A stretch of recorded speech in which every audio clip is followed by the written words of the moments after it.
हाँ शिवोहम। शिवोहम। आवाज आ रही है? चलो बहुत अच्छी बात है।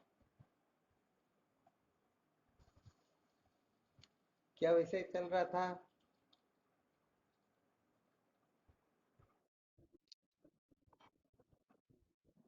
ठीक, बहुत अच्छी बात है। संसार को बनाए रखकर कभी भी सत्य का साक्षात्कार नहीं किया जा सकता। इसके अंतर्गत क्या सुना रहे थे?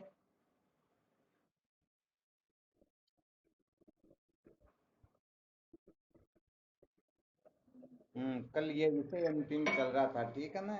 विवेक जागृत कैसे होता, या विवेक जागृत हुआ या नहीं हुआ, इसकी क्या पहचान है?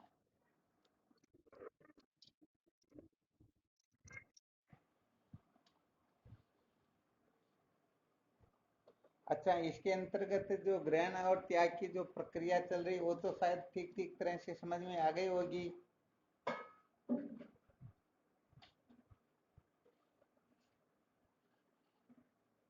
और वैसे देखा जाए विवेक जागृत होता है ना, तभी ये प्रक्रिया ठीक तरह से समझ में आती है।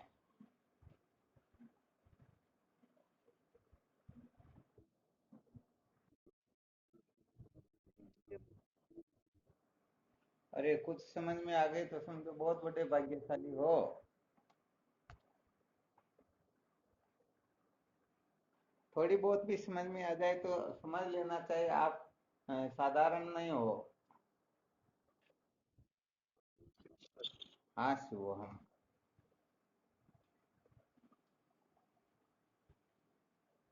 तो कल सुना रहे थे,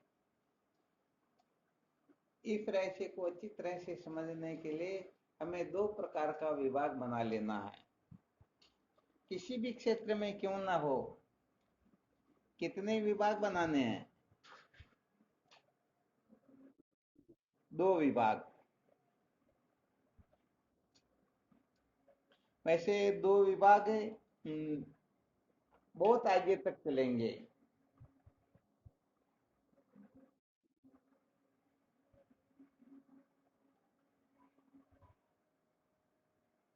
अच्छा, दो विभाग कौन कौन से बनाए थे कल बताओ, दृष्टांत के रूप में जैसे।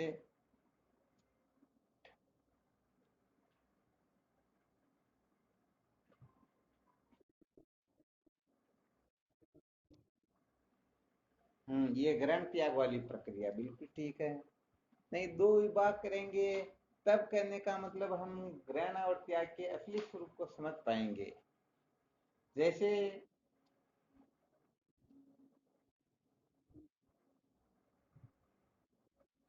क्या ठीक है और क्या ठीक नहीं है।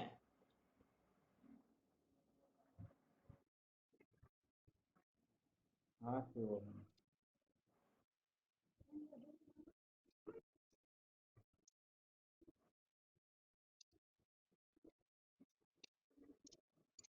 हाँ, ये बात चलो।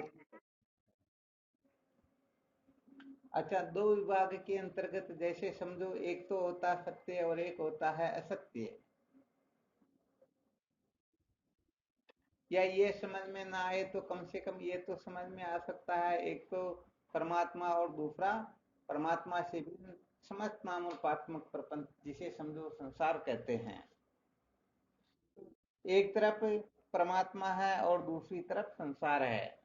एक तरफ आत्मा है, एक तरफ अनात्मा है। एक तरफ सत्य है, दूसरी तरफ असत्य है। एक तरफ जड़ है, एक तरफ चेतन है। एक तरफ आनंद है और एक तरफ दुख है। ऐसा विभाग कर सकते हैं ना अपन।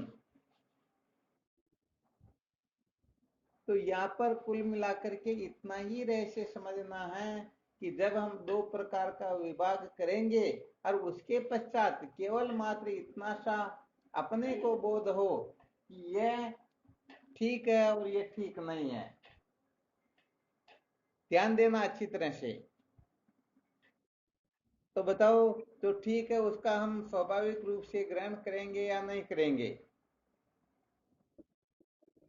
अपने आप हो जाएगा। जैसे दृष्टांत के रूप में समझ सकते हैं कि गांव के अंतर्गत अनेक घर होते हैं, तो इनमें से एक तो अपना घर और बाकी जितने भी घर है वो इन दोनों का विभाग कर लो कि एक तरफ अपना घर है, बाकी दूसरी तरफ ये सारे पूरे गांव के घर आ गए। तो जब भी अपने को घर जाना होगा तो अपने घर में प्रवेश करेंगे या दूसरों के घर में प्रवेश करेंगे? तो अपने घर का तो ग्रहण होगा, बाकी सब घरों का त्याग होगा। आ गया समझ में? तो ये स्वाभाविक बात है। अपने भीतर ऐसी विचारधारा बैठी हुई है, इस प्रकार के संस्कार बैठे हुए हैं कि देखो भाई, ये तो अपना घर है और ये दूसरों का घर है। तो अपने को अपने घर में प्रवेश करना पुण्य है, दूसरों के घर में प्रवेश करना पाप है। अपने घर में प्रवेश करना धर्म है, दूसरों के घर में प्रवेश करना अधर्म है। तो ये ठीक है और ये ठीक नहीं, अपन जानते हैं या नहीं जानते हैं?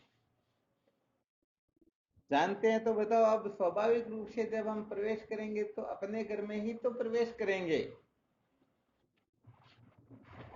और दूसरों के घर से अपन बच जाएंगे। इसका फल क्या होगा?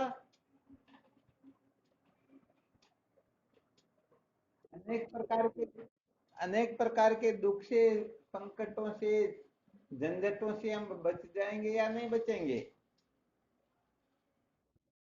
और यदि कोई चाहे कि नहीं नहीं, ये सब मेरे ही घर है, तो किसी के घर में जाकर डेरा डाल दे, भाई ये तो मेरा घर है, फिर अब वहां जूते लगेंगे या नहीं लगेंगे? आ गया समझ में? तो ऐसे ही ये ग्रहण और त्याग की प्रक्रिया समझने के लिए सबसे पहले जीवन में थोड़ा ठीक विवेक हो, तो इस रहस्य को हम अच्छी तरह से समझ करके निश्चिंत भी हो सकते हैं। अब यहाँ पर अपने को प्रत्येक क्षेत्र के अंतर्गत, क्योंकि कल यही बताया गया था, ये ग्रहण और त्याग जो है प्रत्येक क्षेत्र में इनकी आवश्यकता होती है। कि जिस समय ग्रहण करना हो उस समय ग्रहण न करेंगे, जिस समय त्याग करना हो नहीं करेंगे। जिसको ग्रहण करना, जिसको त्याग करना नहीं करेंगे तो विपरीत हो जाएगी और ये अपना जीवन व्यर्थ बर्बाद हो जाएगा। इसलिए ग्रहण और त्याग की प्रक्रिया को बहुत अच्छी तरह से समझना है। ये दृष्टांत जो दिए जा रहे हैं, वैसे बालक भी समझते हैं, आप जैसे साधकों के लिए नहीं है, परंतु थोड़ी भूमिका बनाने के लिए थोड़ा संकेत कर देते हैं, फिर अंत में ये कहलवा देते हैं कि देखो ये करना ठीक है और ये करना ठीक नहीं है। वरना सभी जानते हैं कि अपने घर में जाना, दूसरों के घर में नहीं जाना। तो केवल दृष्टांत में अपने को अटकना नहीं है, दृष्टांत केवल रहस्य को समझने के लिए ही होता है। अच्छा, जैसे हम इस बात को अच्छी तरह से समझ लेते हैं, दो प्रकार का विभाग किया, जैसे अपनों का और परायों का, जैसे शत्रु का और मित्र का, समझना थोड़ा है ना। या जैसे समझो अपनी स्त्री का और पर स्त्री का विवाह कर दिया या नहीं किया हमने, कि भाई ये मेरी स्त्री है और ये पराइयों की स्त्री है। समझो अपन ने विवाह करके फिर अपने भीतर ऐसे संस्कार बैठे हुए हैं या बैठा लिए, संतों के संग से, शास्त्रों के स्वाध्याय से, सत्संग के द्वारा, कि भाई इनका संग करना ठीक है और इनका संग करना ठीक नहीं है। अब बताओ, स्वाभाविक रूप से हम दूसरों का संग करेंगे या अपने घर पर जो बन रहा, जैसा हो रहा वैसा ही खा करके संतुष्ट रहेंगे? संतुष्ट रहेंगे ना। तो अपन समझेंगे कि भाई ये पुण्य है और ये पाप है। तो बताओ, स्वाभाविक रूप से उस ओर से अपनी अप्रवृत्ति हो जाएगी या नहीं होगी? अब यदि कोई दो विभाग न करे, फिर बताओ ग्रहण करे तो किसका करे, त्याग करे तो किसका करे? आ गया समझ में? तो ये ग्रहण और त्याग की प्रक्रिया जो है, ये एक ऐसी प्रक्रिया है कि सचमुच में अपने को सत्य का साक्षात्कार करवा करके ये ग्रहण त्याग भी कल्पना मात्र, ऐसा निश्चय अपने को करवा देती है।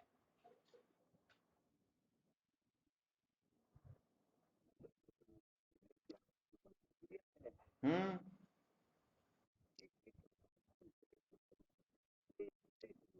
नहीं, वैसे विवेक जागृत होगा।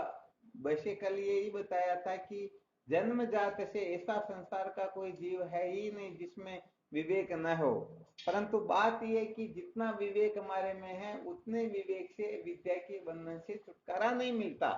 हमारे में खाने कमाने आदि का विवेक तो थोड़ा बहुत हो सकता है, लोगों को धोखा देने का भी हो सकता, पता नहीं किस न किसी बात का हो सकता है, परंतु इससे विद्या के बंधन से मुक्ति नहीं मिलती। तो ये जो विवेक, जिस विवेक की हम चर्चा कर रहे हैं, ये विवेक सत्संग से उदय होता, संतों के संग से उदय होता है। तो संतों का हम संग कर सके, इतना ग्रहण त्याग तो अपने में पहले होना ही चाहिए, परंतु आगे का जो विशेष ग्रहण त्याग होगा वह ग्रहण त्याग सत्संग के द्वारा विवेक जागृत होने पर ही संभव हो सकता है। तो पहले जैसे हमने धर्म अधर्म का विभाग किया, एक तरफ धर्म है दूसरी तरफ अधर्म है, तो हमें अधर्म का त्याग करना है, धर्म का ग्रहण करना है।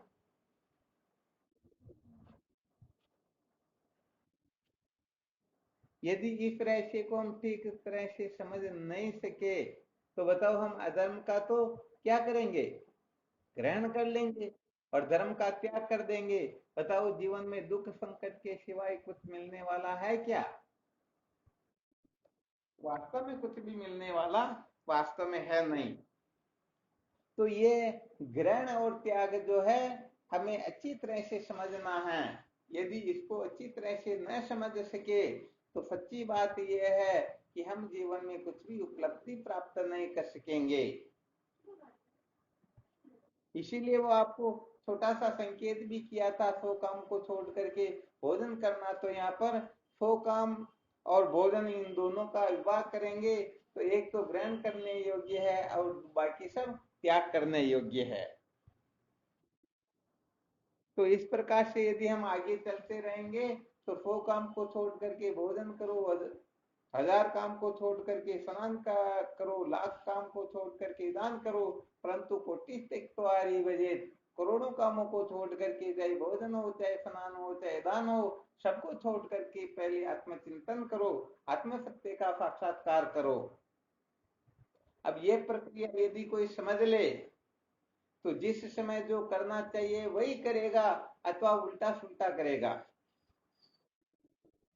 हाँ, सच्ची बात ये होती है हम लोगों को ये पता ही नहीं होता है कि किस समय क्या करना होता है, किस समय क्या नहीं करना होता है, परंतु जिस समय जो नहीं करना होता है वह हम करते रहते हैं और जिस समय जो करना होता है उसकी तरफ हम ध्यान देते ही नहीं। तो ये जीवन इसे ही उधेड़ बुन में निकल जाता है और अंत में पछताने के सिवाय कुछ भी मिलता ही नहीं। इसको अच्छी तरह से समझ लेना चाहिए, अच्छी तरह से नोट कर लेना चाहिए।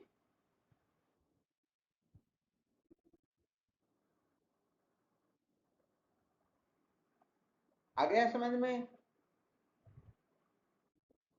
तो इस प्रकार से आया समझ में, जैसे समझो किसी को अंतःकरण की शुद्धि के लिए प्रयत्न करना है। किसके लिए? अंतःकरण की शुद्धि के अंतर्गत सबसे पहले मल दोष से मुक्त होना होता है। तो मल दोष से मुक्त होने के लिए क्या करना होगा, किसका ग्रहण करें और किसका त्याग करें?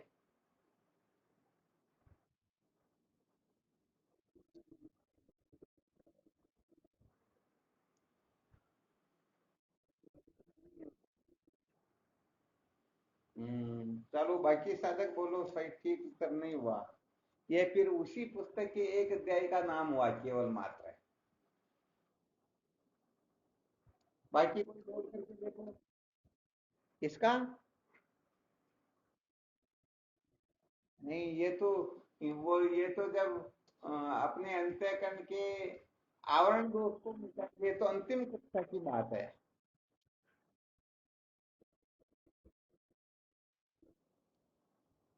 किसका त्याग करें किसका ग्रहण करें?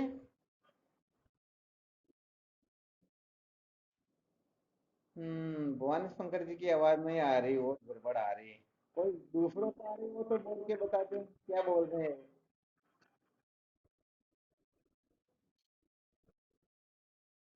हाँ चलो ठीक, आ गया। माइक बंद कर दो, आपका माइक डिस्टर्ब कर रहा, आवाज आ गई। अच्छा, तो आपने ये बताया था कि निष्काम कर्म करें और बाकी सकाम आदि जो कर्म उनका त्याग करें। आवाज आई क्या आप लोगों को भी? हाँ, तो यहाँ पर ये जो उत्तर बताया, ये कुछ कुछ ठीक है। क्यों? क्योंकि मल दोष की निवृत्ति केवल और केवल मात्र निष्काम कर्म से ही होती है।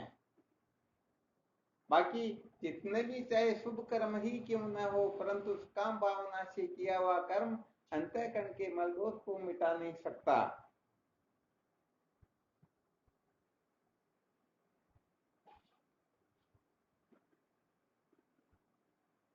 अच्छा, और भी कोई साझा कुछ बताना चाहता?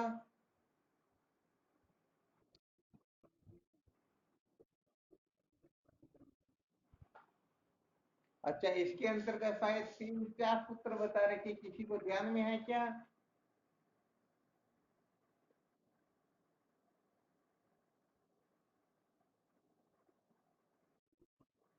हाँ, बिल्कुल बोलो।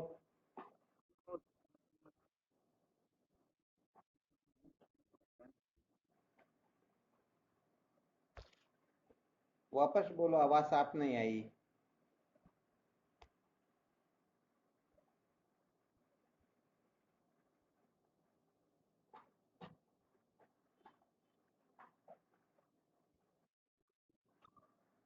हाँ, बोलो। चलो, ये बहुत अच्छा सूत्र बताया। पहले सहजानंद जी ने बताया था, उसमें यही सुनना चाह रहे थे कि इस जगह पर अधर्म का त्याग करना और धर्म का ग्रहण करना। क्योंकि अधर्म से ही मल दोष की वृद्धि होती है और धर्म के अनुसार व्यवहार आदि करने से अंतःकरण की शुद्धि होती है। सहजानंद जी, समझ में आया होगा शायद। हाँ, आपने बताया ना, अपनों का ग्रहण करे, परायों का त्याग करे, तो ये उस पुस्तक के एक अध्याय का नाम हुआ। अब यदि इसमें अधर्म का त्याग करे, धर्म का ग्रहण करे, तो यहाँ पर सारे के सारे सूत्र इसमें प्रविष्ट हो जाएंगे। अब जितने भी, जैसे भी निष्काम कर्म आदि के लिए बताया, तो ये भी कहने का मतलब इसके अंतर्गत आ जाएगा। निष्काम कर्म भी हो जाएगा, ईश्वर की प्रसन्नता भी हो जाएगी, भगवद अर्पण बुद्धि से कर्म करना, ये क्योंकि ये सारे के सारे धर्म की कक्षा के अंतर्गत ही आते हैं। आ गया समझ में? फिर भी जो निष्काम कर्म बताए पूर्ण रूप से सटीक है। क्योंकि केवल मात्र निष्काम कर्म कहते ही समझो, बाकी सारे के सारे जितने भी है, सबके ऊपर बम गोला गिर गया। क्योंकि निष्काम जो कर्म होता है वो सच सच्ची कहे तो अपनी प्रसन्नता के लिए नहीं होता, बल्कि ईश्वर की प्रसन्नता के लिए होता। उन कर्मों का प्रति ईश्वर को ही समर्पित किया जाएगा, क्योंकि उनमें काम भावना तो है नहीं। तो भवानी शंकर जी ने जो बताया, वह भी वजनदार था कि निष्काम कर्म के द्वारा, अर्थात निष्काम कर्म का तो हमें ग्रहण करना है, और बाकी जो कुछ भी है उनका हमें त्याग करना है। यदि ये बात कोई समझ लेता है, यदि अंतःकरण के मल दोष से मुक्त होने के लिए इस रहस्य को कोई ठीक तरह से समझ लेता है, तो समझना चाहिए वह ग्रहण त्याग की प्रक्रिया को ठीक तरह से समझ चुका है। और यदि इस प्रकार से न समझ करके अन्यथा प्रकार से समझ रहा, तो हो सकता है उसमें थोड़ा बहुत गड़बड़ घोटाला हो। अब धर्म की कक्षा का जब वर्णन आ गया, तो अब इसके अंतर्गत क्या खाना, क्या पीना, क्या देखना, क्या सुनना, कहाँ जाना, कहाँ नहीं जाना, ये सारी बातें 14 इंद्रियों के द्वारा जो कुछ भी होता, सारा का सारा इसमें समाविष्ट हो जाएगा या नहीं होगा? एक तो जैसे कोई कह दे बुरा मत देखो, बुरा मत सुनो, बुरा मत बोलो, तो ये सारी की सारी बातें अलग हो गई। ऐसे 10 सूत्र हो सकते, 100 हो सकते हैं, 1000 लाख करोड़ भी हो सकते हैं। परंतु जब एक ही सूत्र बता दिया, अपना जो जीवन है वो धर्म शास्त्रों से विपरीत न हो, वेद मर्यादा से जो विपरीत कर्म किया जाता है, उन कर्मों का हमें त्याग करना, और वेद विहित जो कुछ भी उसका ग्रहण करना है। लो, ये सूत्र हो गया छोटा सा, और इस सूत्र में सब कुछ समाविष्ट हो जाएगा।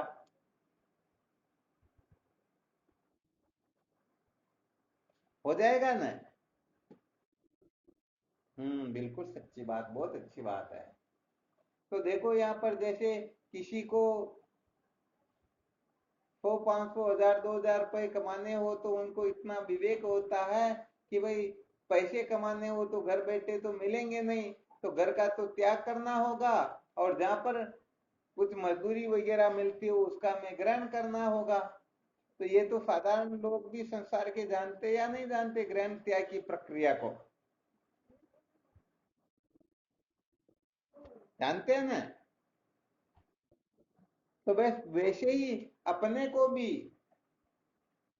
कोई ये सोच ले मुझे तो स्वर्ग की प्राप्ति चाहिए, तो स्वर्ग की प्राप्ति के लिए किसका त्याग करना होता है, किसका ग्रहण करना होता है, वह कीजिए। किसी को ब्रह्मलोक की प्राप्ति करनी है तो उसके लिए ग्रहण त्याग के रहस्य को समझिए। और कोई जन्म मरण के बंधन से मुक्त होना चाहता है तो उसे अच्छी तरह से ग्रहण त्याग के रहस्य को समझना होगा, चाहे कैसा भी क्षेत्र क्यों न हो। यहाँ तक कि खाने पीने से लेकर के संसार की जितनी भी क्रियाएं चेष्टाएं हैं, उन समस्त क्रिया चेष्टाओं में यदि हम ग्रहण त्याग के रहस्य को ठीक तरह से समझ ले तो सच्ची बात यह है कि बहुत सारे दुख द्वंद्वों से हम मुक्त हो सकते हैं, बच सकते हैं। बच सकते हैं या नहीं बच सकते हैं? हाँ, तो ग्रहण त्याग की प्रक्रिया यदि ठीक तरह से समझ में आ जाए तो हम बहुत सारे बड़े बड़े दुखों से हम सचमुच में बच सकते हैं। और ग्रहण त्याग की प्रक्रिया समझ में नहीं आई हुई है तो कहने का मतलब जो न नहीं करना चाहिए वह तो करेंगे, और करना चाहिए उसका हम त्याग कर देंगे। फल ये होगा कि उनका फिर अलग तरह से ही स्वागत किया जाएगा। उनके लिए फिर दुख द्वंद्वों के सिवाय कुछ भी मिलने वाला उनको है ही नहीं। तो ये ग्रहण त्याग सचमुच में इस रहस्य को और कौन समझ सकते हैं? कल ही इसके ऊपर चर्चा हुई थी शायद थोड़ी।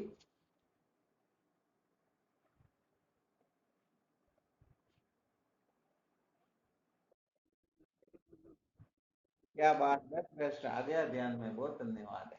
अरे भाई, जो अपने जीवन का सचमुच में सच्चा लक्ष्य निश्चय कर ले वही वास्तव में ग्रहण त्याग के रहस्य को समझेगा, और वही ठीक ठीक ग्रहण और त्याग कर पाएगा। जिनको अपने लक्ष्य की प्राप्ति ही नहीं करनी हो उसके लिए ग्रहण क्या त्याग किया? उनको समझ करके क्या करना, उनको तो मौज मस्ती मनोरंजन करना है।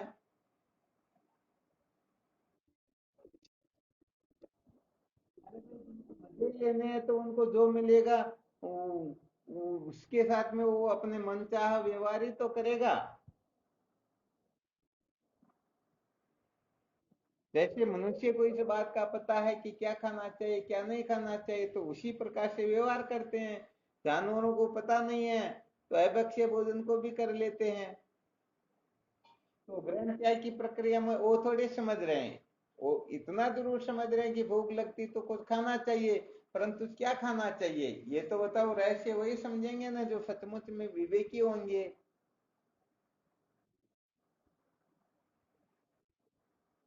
तो जो अपने जीवन का लक्ष्य निश्चय कर लेते हैं मुझे इसी जीवन में सत्य का साक्षात्कार करना है, तो ऐसा निश्चय करते ही फिर उनके अंतर्गत अभी जो विवेक बताया ना ये ऐसा विवेक जागृत होने लगता है कि मैं क्या करूं क्या नहीं करूं।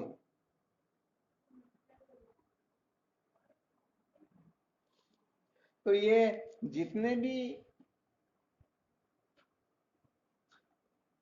विरोधी स्वभाव वाले बताए गए हैं इन विरोधी स्वभाव वालों को अलग अलग कर लेने का नाम होता है विवेक।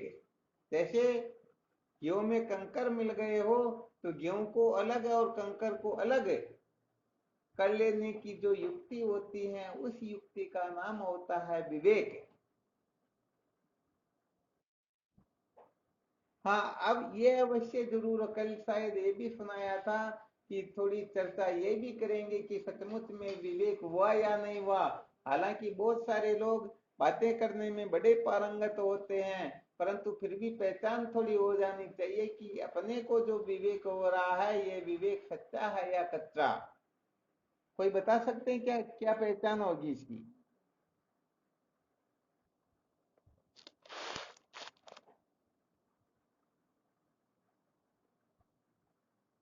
हाँ, ये थोड़ा विशेष रहस्य अच्छी तरह से ध्यान देना, साधकों को ये जानना अत्यंत आवश्यक है।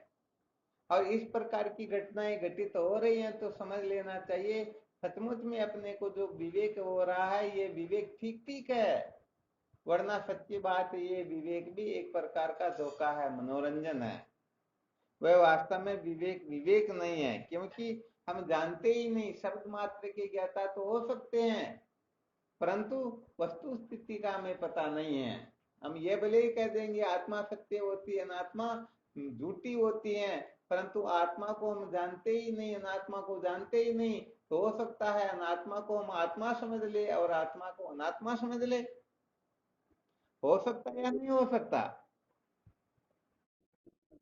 हाँ, हो सकता है, क्या वास्तव में यही हो रहा है कि थोड़ा सा किसी का अपमान करके देख लीजिए, वो हाथों हाथ बता देगा कि असलियत क्या होती है। तो बताओ, देह के अपमान से अपना अपमान समझ रहे हैं या नहीं समझ रहे हैं?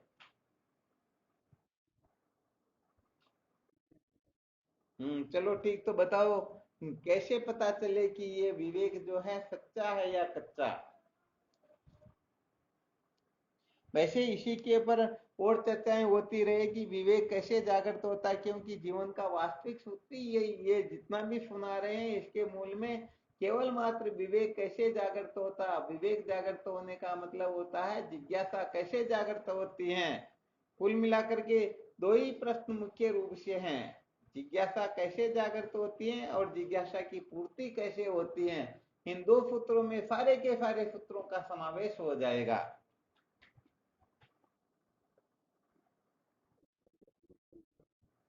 हाँ, ये प्रश्न थोड़ा बाद में देखेंगे, है ना। संतों के संग से ही विवेक जागृत होता, बिल्कुल अकाट्य युक्ति है, काट्य सूत्र, इसको कोई बदल नहीं सकता। बिना सत्संग विवेक न होई। बिना संतों के संग से किसी के हृदय में विवेक जागृत होता ही नहीं। परंतु थोड़ा ये चर्चा करें, क्योंकि हो सकता है किसी को विवेक उदय हो गया हो, तो कम से कम ये तो अनुभव में रहे ना कि सचमुच में ये विवेक सच्चा है या कच्चा।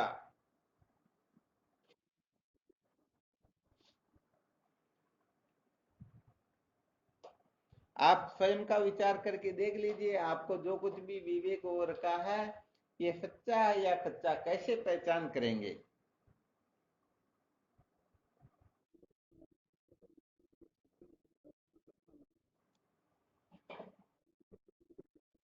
हाँ शिवम, बोलो।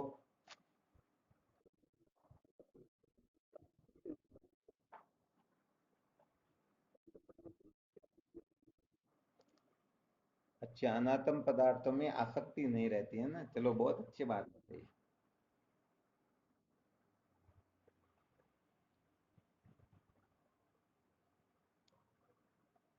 अच्छा, और भी कोई? हाँ शिवम, बोलो।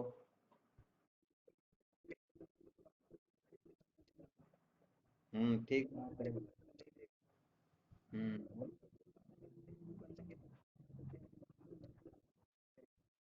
असत्य को दे रहे, बहुत अच्छी बात है। चलो, बहुत अच्छी बात, भैरूलाल जी महासाहब ने भी बहुत अच्छा बताया, रमेश ने भी युक्ति युक्त बहुत अच्छा बता दिया। इसको और कोई क्लियर करना चाहे तो, ताकि सब अच्छी तरह से समझ सके।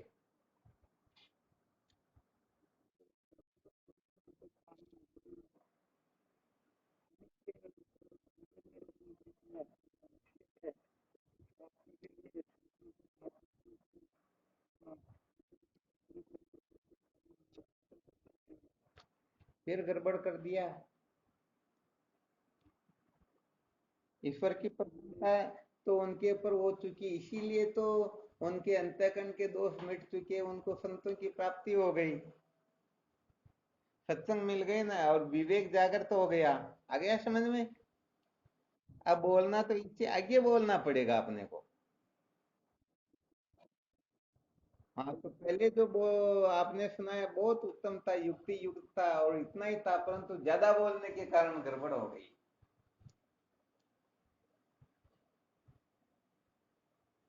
तो चलो, बिल्कुल बहुत बहुत अच्छी बात बताई। देखो होता क्या है, विवेक जब जागृत होता है ना,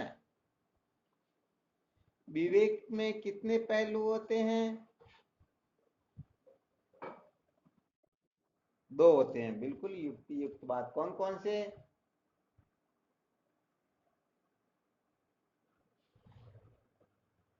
जैसे, हाँ, बहुत अच्छी बात। कुल मिलाकर के अभी जो अपने को विवेक की चर्चा करनी, तो यहाँ पर ये संसार के पदार्थों को लेके नहीं करनी है। जैसे भोजन का विवेक हुआ, एक तो भोजन ठंडा होता, ठंडा समझो, बासी समझो, और एक जो ताजा। तो यहाँ पर ताजे का तो ग्रहण करना और बासी का त्याग करना, ये भी अपने को चर्चा नहीं करनी। ये चर्चा थोड़ी पहले हो चुकी। अभी यहाँ पर विवेक की कक्षा के अंतर्गत यदि चर्चा करनी है, तो या तो आत्मा अनात्मा का नाम लेना, या फिर परमात्मा और संसार का नाम लेना। तो दो पहलू कौन कौन से हुए?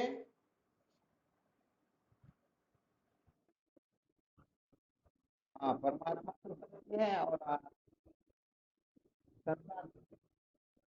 हाँ, शुभम बोलो। हाँ, बोलो।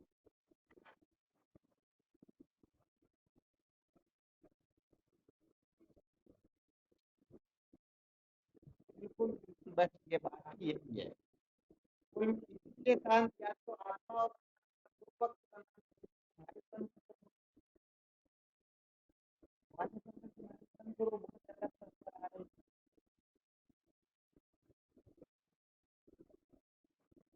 हमारे संकट की हमारे करो। हाँ, चाहे कोई क्यों ना हो, बात करते ही तुरंत माइक को बंद करना, बिल्कुल अलर्ट रहना। इतनी बार करने का तो क्या कि हो सकता है, फिर थोड़ा समय भी। उत्तम साधकों की यही पहचान होती। माइक तो बंद रखना ही रखना, भले आप वीडियो चालू कर दो, कोई दिक्कत नहीं। परंतु माइक चालू रहने से क्या होता है कि वो सर की आवाज सब जगह पहुंचती है। तो देखो, भवानी शंकर जी महाराज ने भी बता दिया, और बाकी साधकों ने भी बताया कि एक तो होती है आत्मा, एक होती है अनात्मा। तो आत्मा और अनात्मा का जो विभाग है, इस विभाग का नाम, इनको अलग अलग कर लेने का नाम होता है विवेक। अब ऐसा विवेक तो समझो साधकों को हो गया कि अनात्म पदार्थ जो है, ये झूठे हैं, असत्य हैं, मिथ्या है, असार है, अनित्य आदि हैं। और आत्म तत्व जो है, ये परमार्थ है। अब ऐसा विवेक उदय हुआ। अब ये विवेक परिपक्व है या नहीं? एक तो केवल नाम मात्र का विवेक है, अथवा सचमुच में पक्का विवेक है। तो इसकी पहचान ये होती है कि ये दो जो पहलू बताए गए, इन दो पहलुओं में से एक पहलू से छूटने की और दूसरे पहलू को प्राप्त करने की, जानने की तो तड़पन जागृत हो जाती हैं। तो समझ लेना चाहिए विवेक परिपक्व होने लग गया। शायद समझ में आया होगा। हमने जाना कि आत्मा तो है अविनाशी, और अनात्मा जो है नाशवान। तो बताओ, नाशवान वस्तु को त्याग करने की इच्छा होगी या ग्रहण करने की? अच्छा, जो अविनाशी वस्तु है उसको त्याग करने की इच्छा होगी या ग्रहण करने की? ग्रहण करने की। तो यहाँ पर अच्छी तरह से इस रहस्य को समझ लेना चाहिए। यदि ये विवेक वैराग्य और मुमुक्षुता में परिणित हो जाता है, तो समझ लेना चाहिए ये विवेक जो है ये सच्चा है। और यदि विवेक होने के पश्चात न तो वैराग्य होता है और न मुमुक्षुता जागृत होती है, तो समझ लेना चाहिए विवेक सच्चा नहीं है बल्कि कच्चा है। अच्छी तरह से ध्यान देना। देखो, विवेक के दो पहलू किए गए, जिसमें एक सत्य था, दूसरा असत था। तो जो असत है उससे वैराग्य हो, अर्थात ये विवेक विरक्ति में परिवर्तित हो, वैराग्य में परिवर्तित हो, तब तो समझना चाहिए सचमुच में विवेक विवेक है। यदि ये विवेक मुमुक्षुता में परिवर्तित हो जाए, तो समझ लेना चाहिए ये विवेक सचमुच में विवेक है। यदि वैराग्य और मुमुक्षुता जागृत नहीं होती हैं, तो सचमुच में अभी तक जैसा विवेक होना चाहिए वैसा विवेक हुआ नहीं।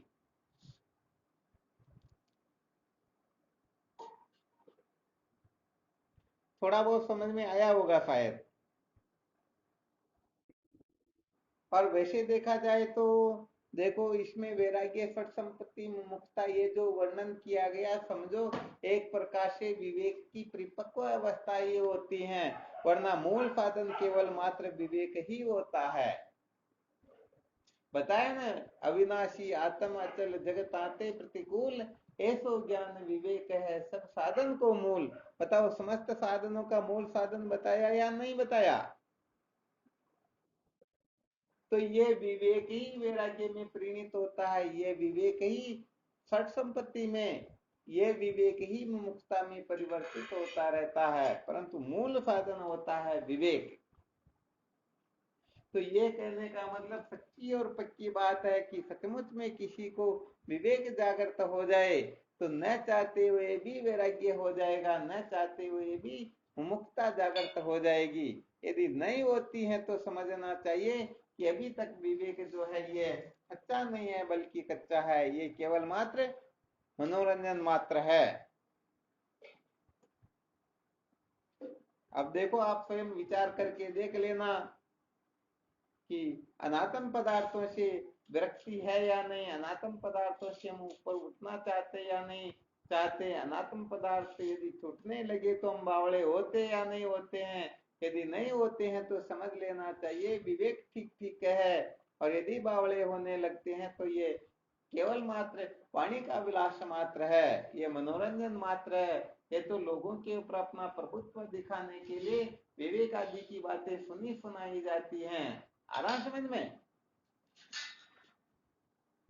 तो यहाँ पर कहने का मतलब अपना प्रभुत्व दिखाने के लिए वेदांत के साधन नहीं होते हैं, मौज मस्ती मनोरंजन के लिए नहीं होते हैं, बल्कि सचमुच में जिनके हृदय में विवेक जागृत होता है तो उनको संसार फीका लग जाता है और सत्संग से श्रेष्ठ उन्हें कुछ लगता ही नहीं। तो ये बड़े विलक्षण सूत्र होते हैं। जिन साधकों में सचमुच में ये सूत्र जागृत होने लगते हैं, समझ लेना चाहिए उनके जैसे भाग्यशाली तो संसार में कोई है ही नहीं। 24 घंटे कहने का मतलब ये प्राणी जो है, जीव मात्र जो है, अनात्म पदार्थों के पीछे बावड़े होकर के भटकते रहते हैं। कुछ समय यदि सत्संग के लिए, संतों के संग के लिए, आत्मविचार के लिए समय नहीं निकालते हैं तो बताओ ये बड़े दया के पात्र है या नहीं है? हाँ, अच्छी तरह से इस रहस्य को समझना। यदि ये रहस्य समझ में नहीं आएगा तो ऐसे ही हम बातें करते रहेंगे, जीवन निकल जाएगा और जैसे जन्मे वैसे ही मर जाएंगे, फायदा वास्तव में कुछ होने वाला नहीं। इसलिए शब्दों के ज्ञाता यदि कोई हो जाए तो कोई बड़ी बात नहीं, सचमुच में आत्मनिष्ठा जागृत हो, सचमुच में विवेक आदि साधनों से अनुसंपन्न हो और सचमुच में ब्रह्म विद्या को महत्व दे। सत्संग संतों को, गुरुदेव को जितना महत्व देते हैं उतना महत्व स्वप्न में भी किसी को दे रहे हैं, तो अभी तक जैसा विवेक उदय होना चाहिए वैसा विवेक अभी तक उदय हुआ नहीं। इसीलिए सारा गड़बड़ घोटाला जो होता है इस विवेक के उदय न होने से ये होता है, और विवेक उदय हो जाए तो सारा का सारा कचरा दिमाग से निकल जाता है।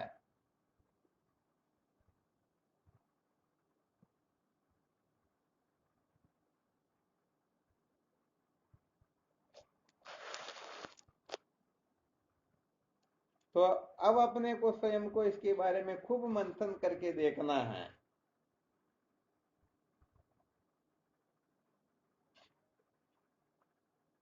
दृष्टांत के रूप में समझ सकते हैं, जैसे गुरुजी फोन कर दे भाई मैं आ रहा हूँ, और साधक है नहीं गुरुजी भी 2-3 दिन के लिए तो मैं कहीं गया हुआ हूँ, कोई मेहमान आए हुए हैं या कुछ काम काज है, आप ऐसा करो 1 सप्ताह के बाद में आना।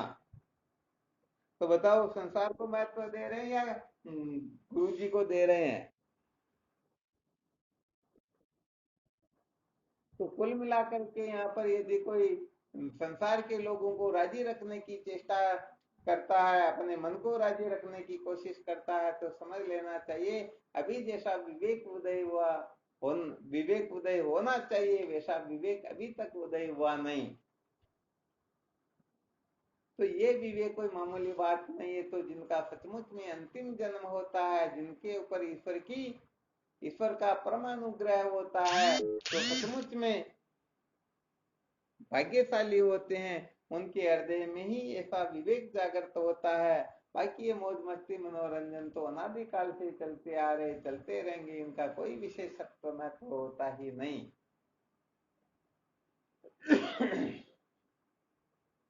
तो अब आप स्वयं विचार करके देख लोगे ना कि वास्तव में हम 100% विवेकी है या 90% है या 10% है या कितने परसेंट, अपना अपना तो सब लगा सकते हैं ना दिमाग। हाँ बिल्कुल लगा सकते हैं। तो देख लेना कि हम वास्तव में एक तो सचमुच में साधक सत्संगी विवेकी है या ऐसे ही कहने का मतलब धूल में लट चला रहे हैं।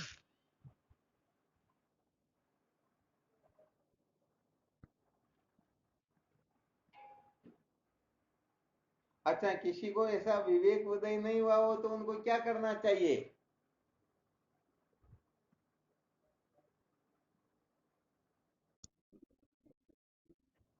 अरे वाह, अगली बार तो कमाल कर दिया भाई, धन्यवाद, बहुत अच्छा। अरे वो विवेक उदय हो, इसके लिए मूल सूत्र ही है संतों का संग। संतों के संग से, सत्संग से ही विवेक जागृत होता है, तो फिर उनको संतों का। माइक किसका चल रहा है?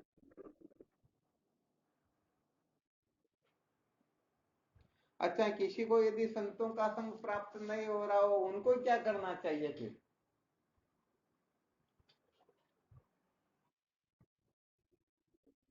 अरे सत्संग तो मिल ही नहीं रही, संतों का संग भी नहीं मिल रहा, फिर क्या करना चाहिए?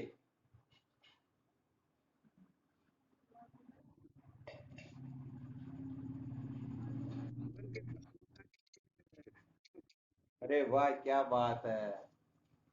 कर्म वरम को तो फिर चलो वो तो बात अलग है, केवल ईश्वर की प्रसन्नता प्राप्त करनी चाहिए।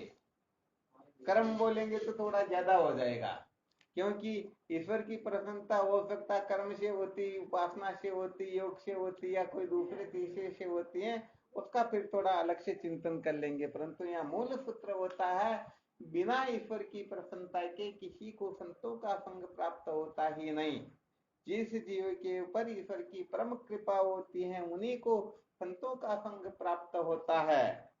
वैसे देखा जाए तो संसार में संग तो बहुत सारे लोगों को प्राप्त होता है, परंतु संतों का संग बड़ा विलक्षण होता है। बहुत सारे लोग तो ऐसे बावड़े हुए रहते कि नहीं नहीं हम तो खुद ही संत है, या हम रात दिन संतों का संग कर रहे हैं, परंतु उनको पता ही नहीं कि सचमुच में संत क्या वस्तु होती हैं, संत कहते किसको। तो बहुत सारे लोग तो कपड़ों से संतों की पहचान करते हैं, कोई पद प्रतिष्ठा से करते हैं, कोई चेले चाटों की अधिकता से करते हैं, अनेक प्रकार से लोग संतों का चयन करते हैं, परंतु सचमुच में ये लक्षण जो बताए गए हैं ये संतों के होते ही नहीं। देखो होता क्या है, यहाँ पर आचार्य अलग वस्तु होती है, महंत अलग वस्तु होती है, ये पुरोहित आदि जो होते हैं ये अलग होते हैं। ये सारे के सारे मजहबी लोग हो सकते हैं, ये सारे के सारे अपने अपने धर्म के अनुसार, अपनी अपनी परंपरा के अनुसार, अपने अपने संप्रदाय के अनुसार लोगों को चलाने के लिए कटिबद्ध रहते हैं, परंतु संत जो वस्तु होती है वह बिल्कुल ही विलक्षण होती हैं।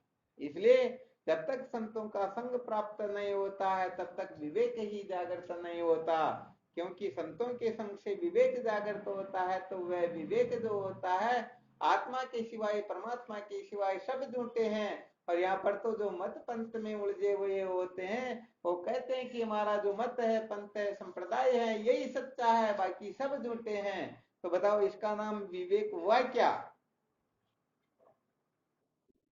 हाँ, वास्तव में इनका नाम विवेक होता ही नहीं। तो ये कहने का मतलब लोगों को अपने अपने धार्मिक ग्रंथों के अनुसार, चाहे महंत हो चाहे आचार्य आदि हो, ये सारे के सारे अपने अपने मजहब के अनुसार, मत पंथ के अनुसार, चाहे हिंदू हो चाहे मुस्लिम हो, सिख हो, ईसाई हो, कोई क्यों ना हो, ये अपने अपने संप्रदाय के अनुसार सबको चलाना चाहते हैं। परंतु संत जो होते हैं, संत बड़े विलक्षण होते हैं, इनका न कोई मत होता, न कोई पंथ होता, न कोई संप्रदाय होता है, तो सत्य से एक हो गया उसी का नाम संत होता है। और उनकी दृष्टि में द्वैत नाम की कोई वस्तु होती ही हाँ, इसलिए कहते हैं कि संतों का संग बड़ा विलक्षण होता है। भाग्यशाली जीवों को ही संतों का सानिध्य प्राप्त होता है। बाकी के लोग तो ठीक है, अपनी अपनी कल्पना के अनुसार चलते, कोई बड़ी बात तो है नहीं।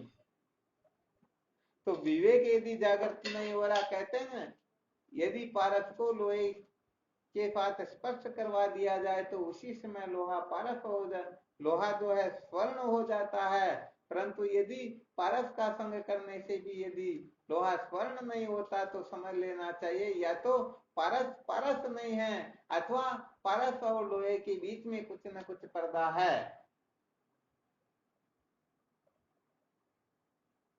आ गया समझ में?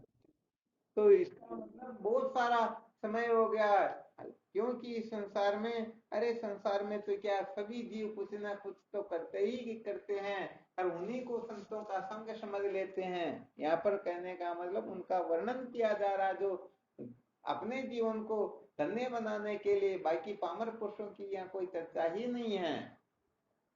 तो अपने जीवन को धन्य बनाने के लिए साधक लोग जो कुछ भी करते हैं, समझते हैं कि हम संतों का संग कर रहे हैं, परंतु सचमुच में यदि संतों के लक्षणों से युक्त संत नहीं है तो भले ही हजार नहीं, लाख नहीं, करोड़ जन्म नहीं, करोड़ कल्प कल्पांतर तक संग करते रहो, फिर भी कहने का मतलब जीवन में क्रांति आने वाली नहीं, वो जीव जगने वाला नहीं है, वो वास्तव में सत्य का यथार्थ साधक होने वाला वास्तव में है नहीं।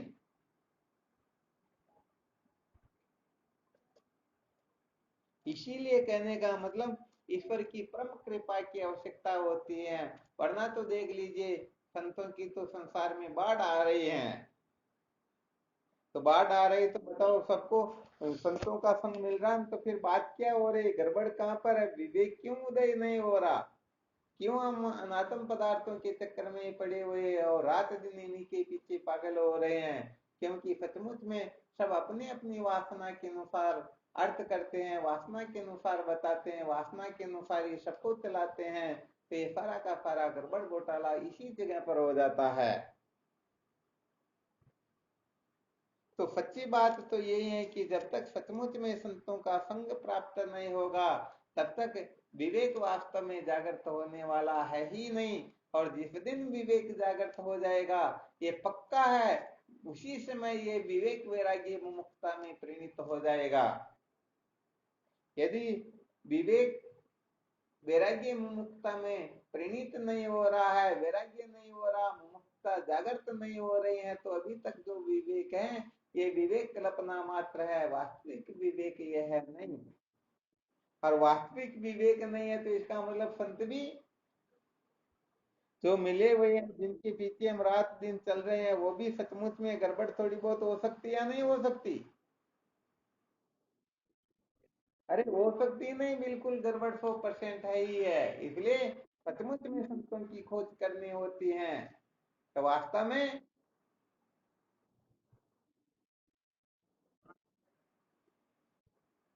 आ गया समझ में? हाँ बिल्कुल हो सकती है, क्योंकि हम कहने का मतलब जिनको महत्व दे करके बैठे हुए हैं, जैसे कहते हैं ना, अंधे से वो अंध लगने से भी नहीं पाता है पदे पदे।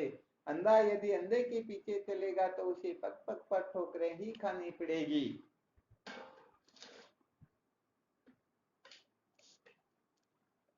तो यहाँ पर ईश्वर की कृपा की बड़ी आवश्यकता होती है। तो कहने का मतलब ईश्वर की कृपा की जब हम आवश्यकता समझ लेते हैं, तो कहने का मतलब जैसे संसार में बहुत सारे लोग होते हैं ना, किसी के यहाँ भोजन करते हैं फिर कृतज्ञ हो जाते हैं, उनको शास्त्रों में चोर कहा गया।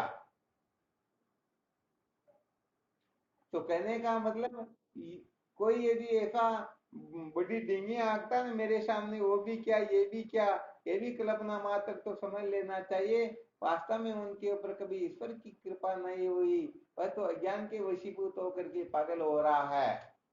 हाँ, हालांकि ये बिल्कुल ठीक बात है।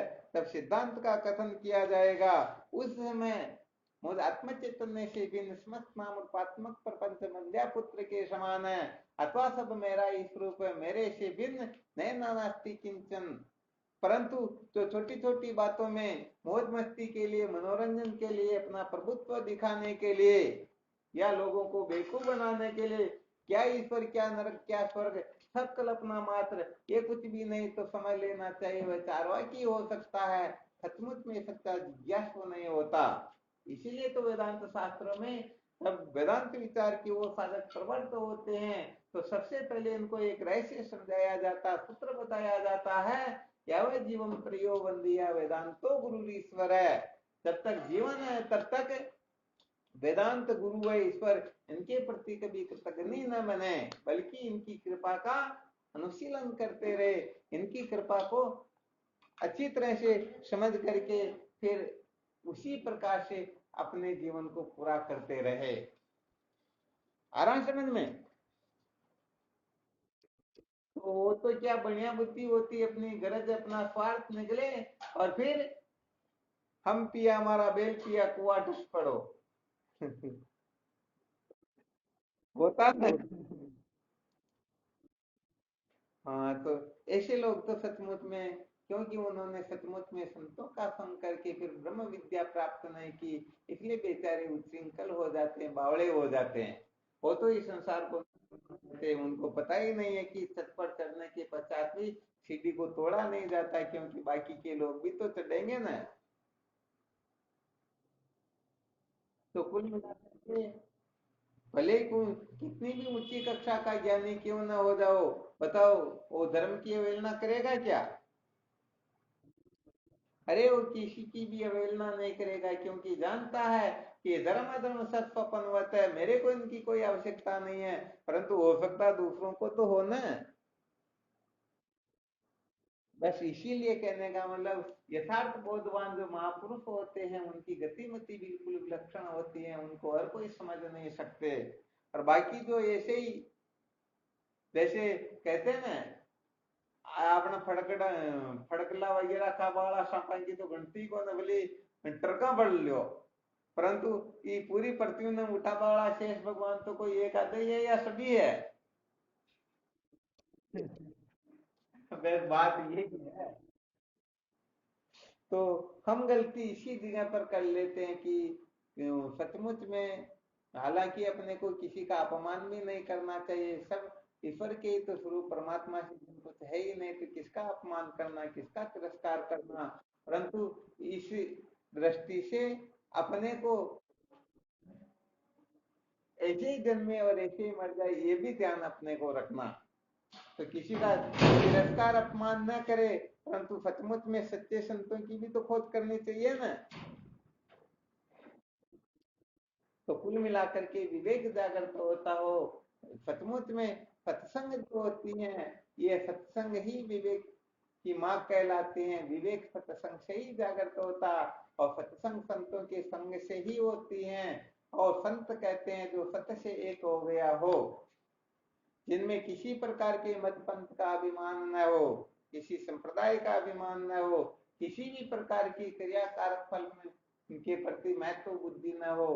कुल मिलाकर के जो कुल केवल मात्र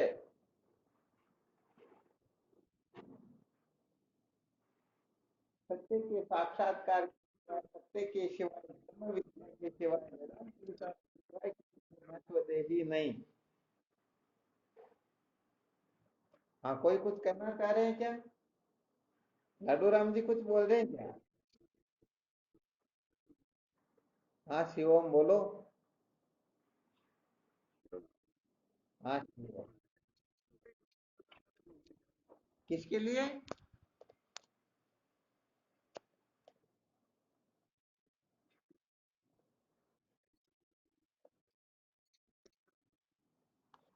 बुद्धि पलट जाए तो, यदि विपरीत पलटे तो तुरंत उसको वापस ठीक हो ऐसा उपाय कर लेना चाहिए, और क्या। कहते हैं ना, जब जागे तभी सवेरा होता है। तो यदि अपने को पता लगे कि भाई ये जगह ठीक नहीं है, तो उसे और ऊपर उठना चाहिए, क्योंकि मनुष्य जीवन तो फिर मिलने वाला है नहीं।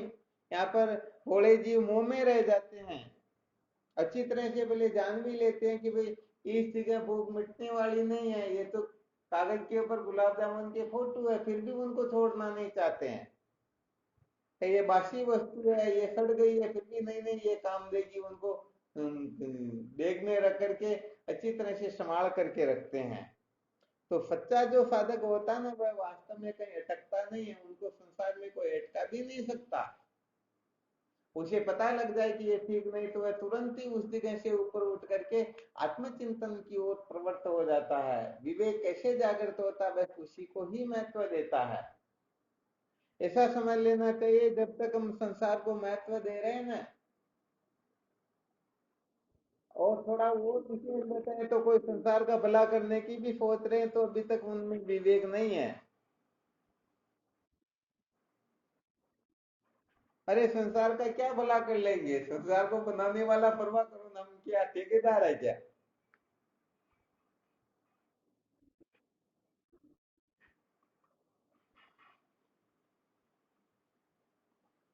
हाँ, तो ये क्या है कि वास्तव में सच्चे साधक जो होते हैं, अच्छी तरह से समझ लेना चाहिए, अंतर्मुख होते हैं। कल रमेश जी से चर्चा हुई थी, तो कुछ चर्चाएं चली, तो उनमें एक सूत्र बताया था, जो ब्रह्म विचार को छोड़ करके ये संसार के जो क्रियाकलाप इनमें उलझे हुए रहते हैं, तो कर लेगी न्याय की तरह वो दोनों तरफ से नष्ट भ्रष्ट हो जाते हैं, या समझो उनको अरूढ़ पतित भी कह देते हैं।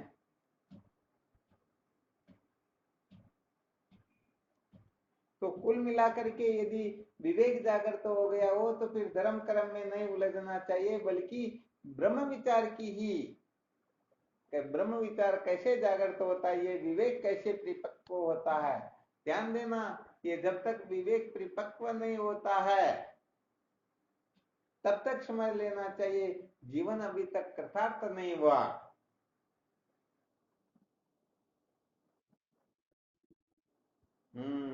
आप लोगों को पता क्या है इस सूत्र का, विवेक परिपक्व होने का सूत्र क्या है? विवेक पूर्ण कब होगा? हाँ, विवेक तो उदय हो गया, संसार होता, परमात्मा सत्य है, परंतु विवेक पूर्ण कब होगा?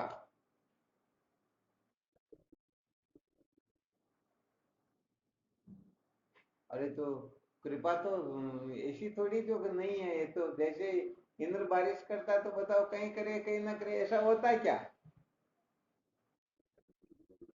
हाँ, ये बात, सच्ची बात कहे तो कृपा तो स्वयं की चाहिए, स्वयं यदि कृपा करे ना तो।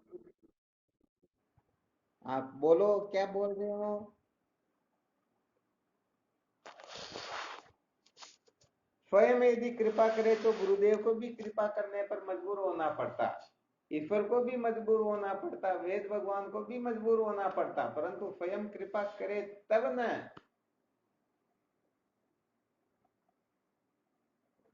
इसके बारे में पहले खूब चिंतन मनन भी किया गया, परंतु हो सकता है भूल गए होंगे, और क्या। स्वयं की कृपा कहाँ तक काम करती है, स्वयं की कृपा कैसे उदय होती है, कैसे क्या करना होता है, इन सूत्रों पर बहुत मंथन कर चुके। अब भूल गए वो तो बात अलग है, और क्या।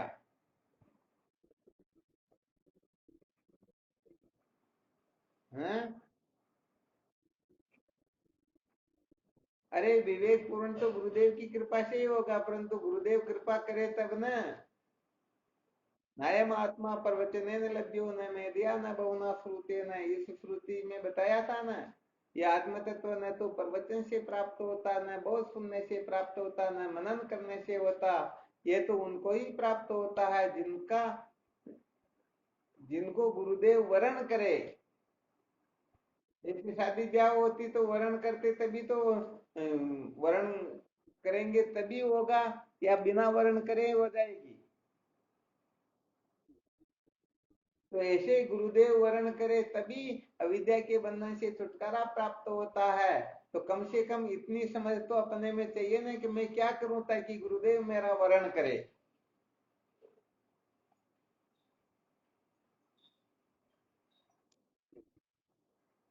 तो इसके लिए स्वयं की कृपा की आवश्यकता होगी, या और किसी से काम चल जाएगा? हाँ बिल्कुल, स्वयं की कृपा के लिए मजबूर होना ही पड़ेगा। जब तक हम स्वयं पर कृपा नहीं करेंगे, तब तक ईश्वर भी अपने ऊपर कृपा करने वाले नहीं है। यहाँ पर फ्री में संसार में कुछ नहीं मिलता, ध्यान रखना। ईश्वर कृपा कर रहे हैं तो आप कुछ करोगे तब ही ईश्वर कृपा करेंगे, वरना ईश्वर को क्या गरज पड़ी बताओ। ईश्वर की दृष्टि में तो संसार नाम की कोई वस्तु नहीं है, उनकी दृष्टि में तो सब मुक्त है। गुरुदेव की दृष्टि में सब मुक्त है, अब क्या आवश्यकता गुरुदेव कृपा करे।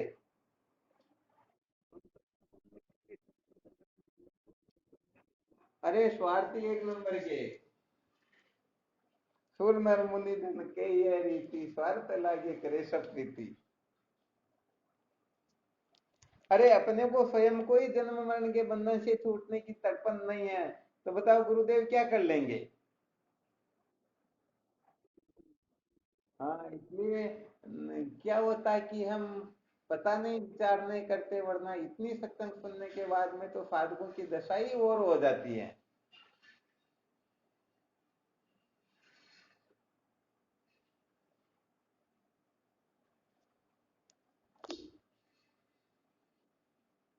बस स्वयं अपने ऊपर कृपा करने के लिए सबसे पहले अधर्म का त्याग करना होता, फिर वासना का त्याग करना होता, फिर विक्षेप का त्याग करना होता, फिर अविवेक का त्याग करना होता, और फिर अंतिम सूत्र, अंतिम ब्रह्मास्त्र है गुरुदेव की कृपा प्राप्त करना। तो ये सारे के सारे सूत्र जिनमें प्रविष्ट हो जाते हैं वो गुरु कृपा प्राप्त करने का अधिकारी हो जाता है, परंतु आगे की कक्षाओं में भी पारंगत होना होता है, तब जाकर के वह गुरुदेव की कृपा प्राप्त कर सकता है। और वैसे देखा जाए तो जैसे अभी बताया उस दृष्टिकोण से देखा जाए तो जीव मात्र के ऊपर गुरुदेव की कृपा होती है, परंतु घड़ा उल्टा रखा हुआ तो पानी चाहे कितना भी क्यों न बरसे कुछ भी फर्क पड़ने वाला है नहीं।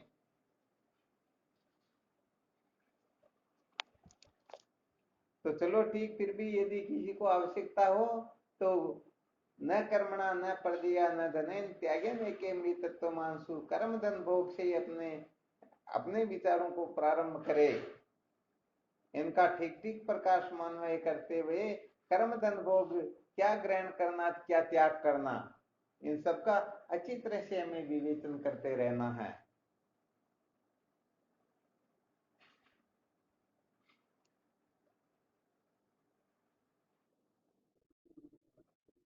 हाँ शिवम।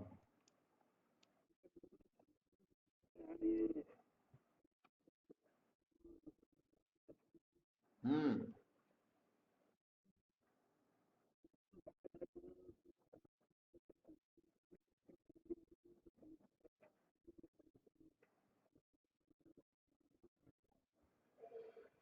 हाँ, तो इसके लिए भी जैसे बता दिया ना, विवेक जागृत होता हो, वैराग्य जागृत होता हो, सचमुच में जन्म मरण के बंधन से छूटने की तड़पन जागृत होती हो, तो समझ लेना चाहिए हमारा संग ठीक ठीक है।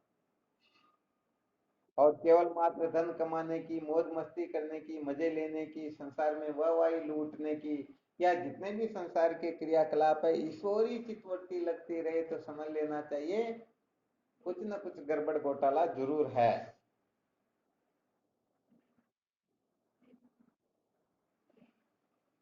कहते हैं ना, जो मन नारी की ओर निहारत सो मन होता है नारी को रूपा, जो मन कंसों क्रोध करे तब क्रोध माई होई ताई स्वरूपा, जो मन माया ही माया रटे नित सो मन बूढ़त माया की कृपा, सुंदर जो मन ब्रह्म विचारत सो मन होता है ब्रह्म स्वरूपा। तो देखो, यहाँ स्पष्ट संकेत किया गया है कि जैसे नमक की खान में हड्डी भी क्यों न चली जाए वह भी नमक बन जाएगी, तो ऐसे ही हम जिनका संग कर रहे हैं वैसे विचार अपने में जागृत होंगे या नहीं होंगे।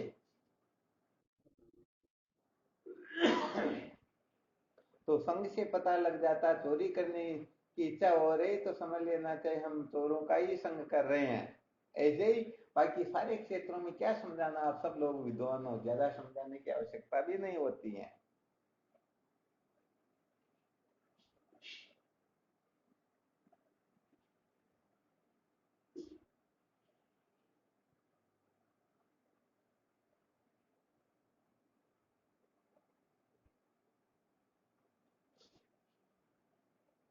तो चलो ठीक है, विवेक का अपने को, क्योंकि समस्त साधनों का मूल है। यदि आपने पूर्ण रूप से धर्म का अनुष्ठान कर लिया हो, भक्ति का अनुष्ठान कर लिया हो, भगवत दर्शन भी कर लिया हो, सब कुछ कर लिया हो, परंतु यदि विवेक जागृत नहीं होता है तो समझ लेना चाहिए अभी तक।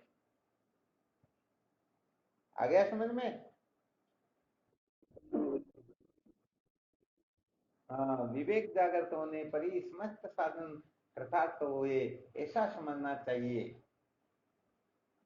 और ये विवेक जिस दिन पूर्ण हो जाएगा, समझ लेना चाहिए हम सदा सदा के लिए कृतार्थ हो गए।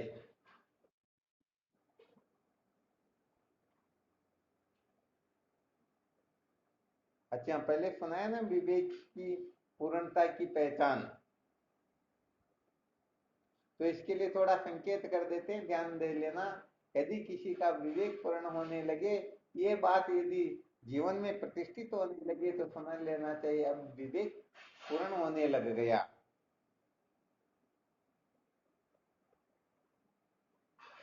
पहले बताया, किसी को ध्यान में हो तो बता सकते हो।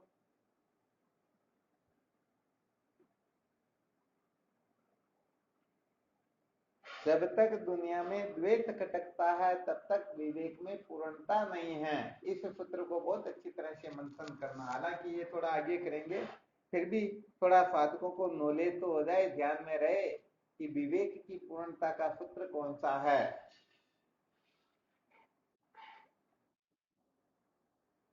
अभी केवल आत्मा अनात्मा, आत्मा सत्य है, अनात्मा अनित्य आदि है, असत्य है, मिथ्या है, झूठी है, ऐसा रहे ये समझना, ये केवल केवल विवेक की शुरुआत है। ये विवेक की एलकेजी है, ये विवेक की पूर्णता नहीं है। अभी विवेक उदय हुआ।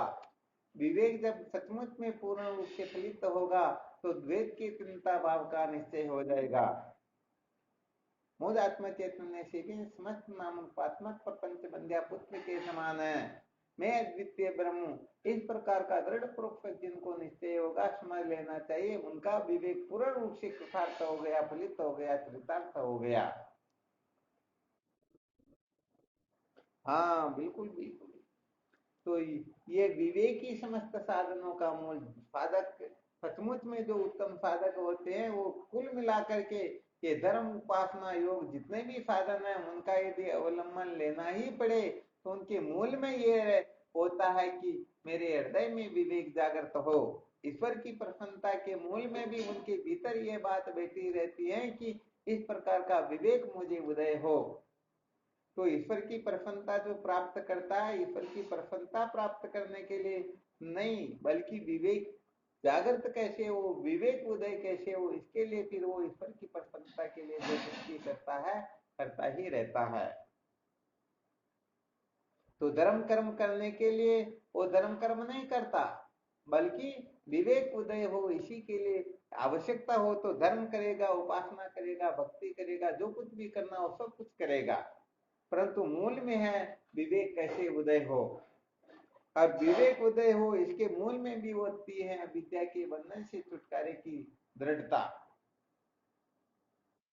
इसीलिए कहा गया ना, जो अपने जीवन का यथार्थ लक्ष्य निश्चय कर लेता है, तो चाहे कुछ भी क्यों न करना पड़े। जैसे किसी को असाध्य रोग हो जाए और पता चले कि फलाने देश के अंतर्गत इसका इलाज होता है, तो बताओ भले सब कुछ बेचना क्यों ना पड़े, फिर भी बेचकर इलाज करवा लेते या नहीं करवा लेते। तो ऐसे सचमुच में जो महत्व दे देते, मेरे हृदय में विवेक जागृत होना चाहिए, इसके लिए भले खुद को क्यों ना बिकना पड़े, पीछे नहीं रहेंगे। और ये इलाज ही नहीं करवाना है तो फिर जानकारियां जरूर ले लेंगे, परंतु उनको विवेक से कुछ भी लेना देना होगा नहीं। आ गया समझ में? चलो, बहुत बहुत धन्यवाद है। तो बस विवेक उदय कैसे हो, इसी के बारे में मंथन करते रहो, खूब विचार करो।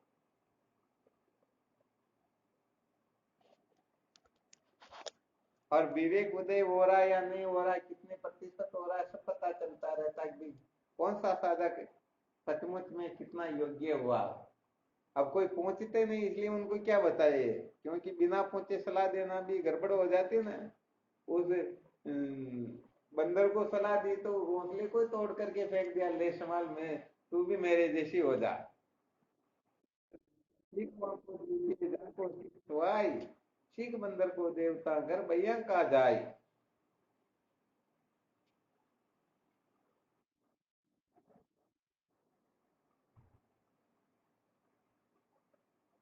वाह, चलो बहुत धन्यवाद, करते रहो पुरुषार्थ, है ना।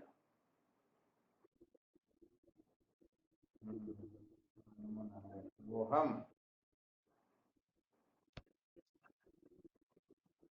हाँ शिवोहम।